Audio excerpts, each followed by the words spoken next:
Hello and welcome to Divorce Support Anonymous, Walking Through the Holidays. My name is Kathy Beatty, and I will be your host for the next 5 videos as we give you tools and techniques and helps to not only tolerate the holidays, but to celebrate them and to appreciate them for all that they are worth.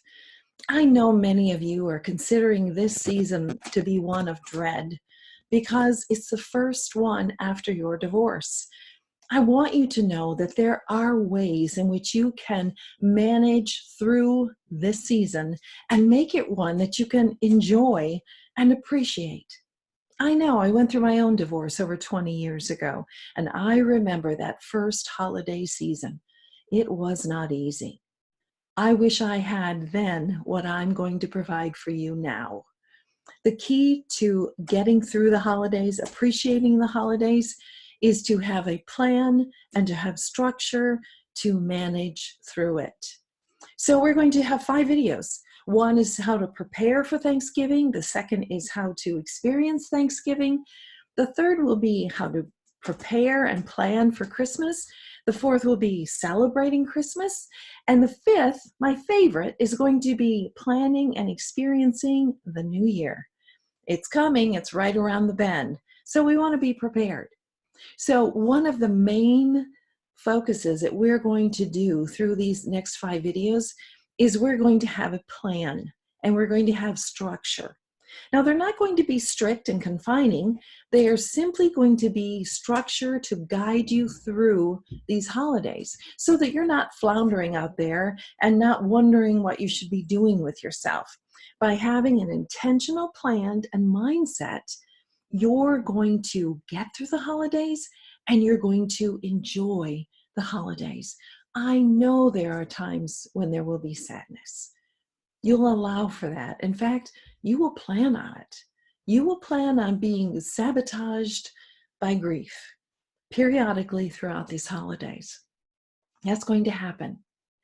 But if you know that it's coming and you prepare yourself for it, so that when it comes, you're going to allow this grief to wash over you and through you and away from you. Wash through you and away from you. So if you know that, it will help you not to stumble upon it or get stuck in the grief. Again, plan on it. It's going to happen. Give yourself that grace and that mercy to get through that time. Allow yourself time out. Excuse yourself from all the activities, perhaps, whatever you need to do. But be sure that you return back to life and celebrating the holidays. It is too special of a time. I think you'll find it's one of the most precious times that you will experience in a holiday. Because your heart is so raw, it's also so able to accept the goodness and the love of God that He reaches out to give to you at this time. So be prepared. Be prepared for blessings. Be prepared for unexpected surprises of the Spirit. And be prepared to go through the holidays. All right? So those 5 holidays, or those 5 videos that I just mentioned, we're going to get started right now. And right now, we're going to begin by preparing for Thanksgiving. So many of you have memories in the past. We all do as kids, right? We remember some really fun things of Thanksgiving. I think, for me, one of the most cherishing times is when I look back and remember my mom, who's no longer with me, clanging pans in the kitchen early in the morning. And I remember how hard she worked at making those pies and stuffing that turkey and preparing it. And I can see her now in the kitchen. So right now, as you go through Thanksgiving, take a moment to remember the Thanksgivings of your youth, the good ones. Don't remember the bad ones. Remember the good ones. And take note of what those beautiful memories were. In fact, as you're preparing for your Thanksgiving, you might consider writing a note to your mom and dad, if you still have them, of those fond Thanksgiving memories that you had. What a blessing that would be to them. I know I'm a mom, and that would mean the world to me if my children wrote out some of those special memories and sent them to me. So I'd encourage you to do that for your parents, and helpful for yourself as well as you prepare for Thanksgiving. Another reason why we're doing that is because we want to identify what's important to me about Thanksgiving. What really means so much to me about that holiday?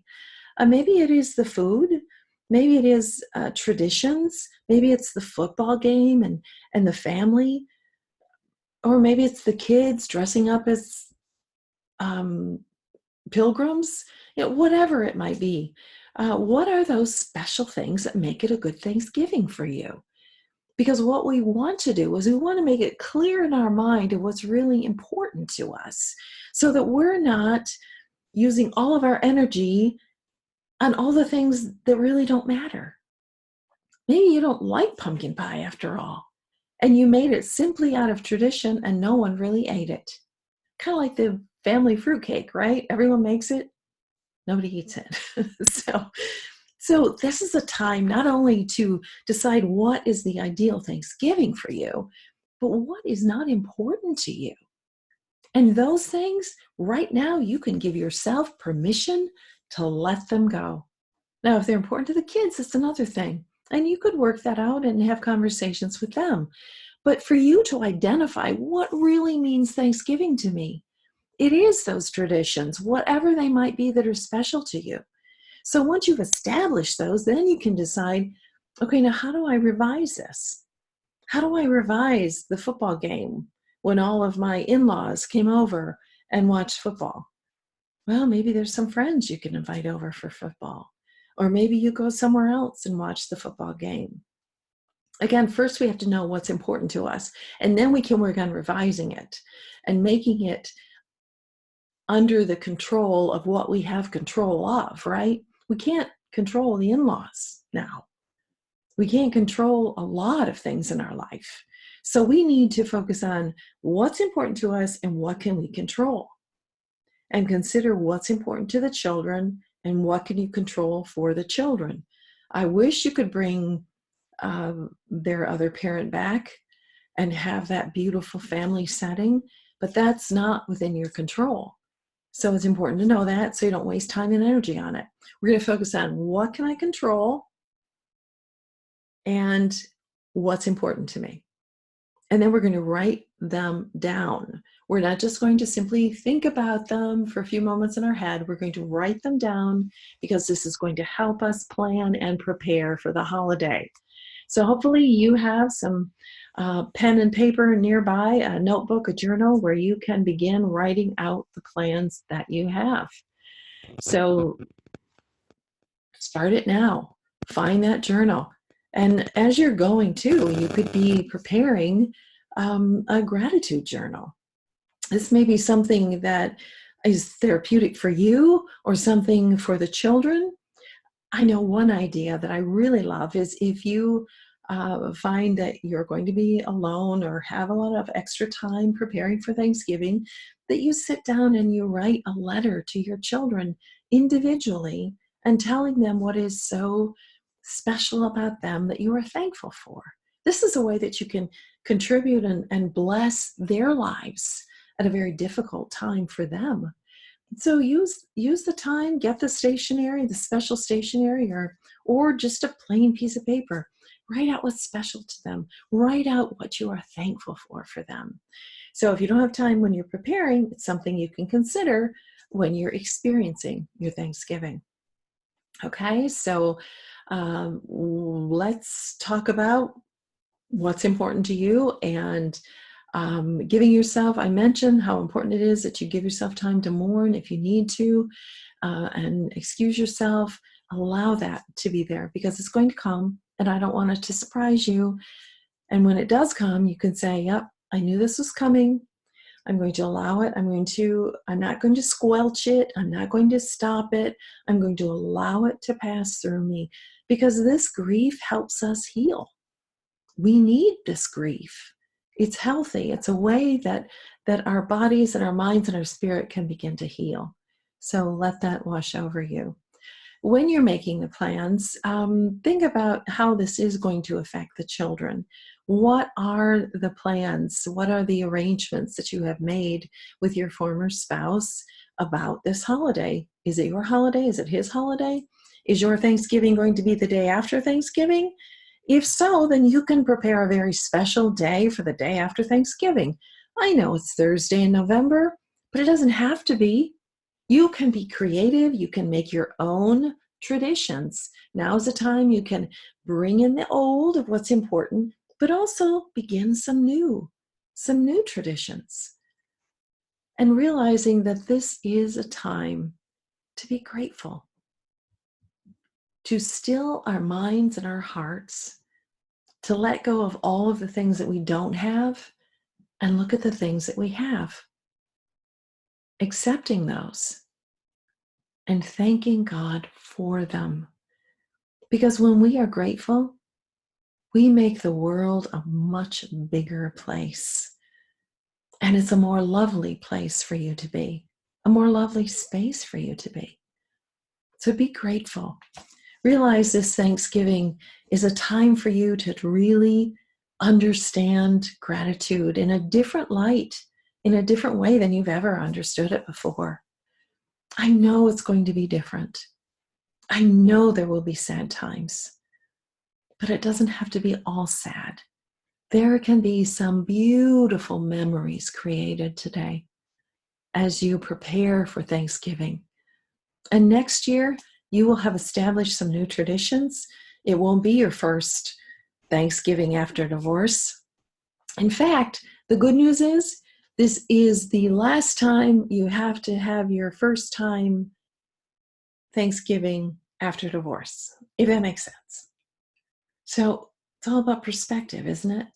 Yeah, what you don't have, but yeah, what you do have. And for some of us, it's just get me through the day. Just get me through the day. But have plans for the aftermath, because sometimes that can be even more tricky than the actual day.